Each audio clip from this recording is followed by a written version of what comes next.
आजा आजा आजा आजा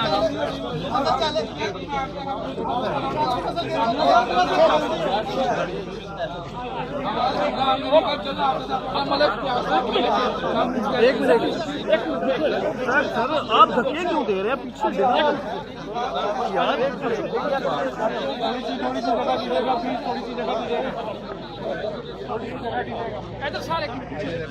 एक जो ना इनके साथ एक मीडिया के साथ बना एक मीडिया के साथ बाद में आ जाए आप इधर आ जाए आप सही जी आप आगे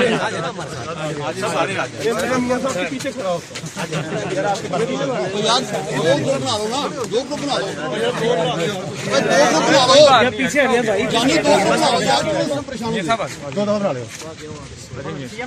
चले मैं आगे आ जाता हूं मैं तो कह रहा हूं सीएम साहब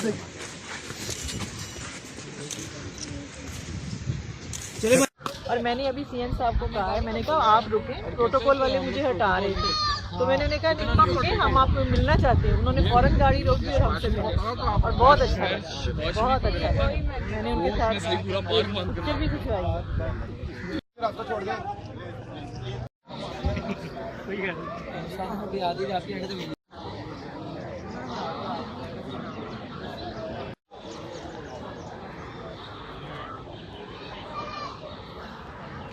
तरह मिले और हर एक के साथ अच्छी तरह मिले और बाकी ये खादमे आला असल में ये वज़ीर आला है। पहले वाले तो सारे शोबाज वज़ीर आला थे, ये सही खादमे आला है और हर एक के साथ बहुत गर्म जोशी से मिले। आप क्या समझते हैं कि ये हरम मीनार में आना और इस तरह से बस इसको हरम मीनार को आके इनको ज़रा अच्छा डेवलप कर देना चाहिए। बहुत अच्छा रिजॉर्ट है, इसके लिए लोगों का अभी भी बहुत आमदोरफ्त है। जब ये ज़्यादा अपना इसको अच्छा कर देंगे बहुत सारी पब्लिक आएगी और बहुत एक अच्छा तफरीही मकाम है।